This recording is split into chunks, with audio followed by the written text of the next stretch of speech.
Posibleng wala pa ring pahinga ang mga motorista sa sunod-sunod na taas presyo ng langis pagsapit ng unang linggo ng Marso.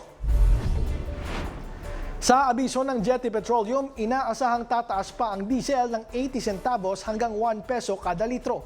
Habang mas malaki naman ang posibleng dagdag sa gasolina na 1 peso and 40 centavos hanggang 1 peso and 60 centavos kada litro. Kapag naipatupad, ito na ang ikawalong sunod na linggong pagtaas sa diesel at ikasampung linggo sa gasolina.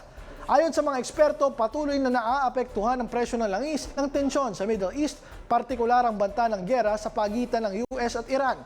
Gayon din ang paghina ng pag-export ng gasolina mula China at South Korea.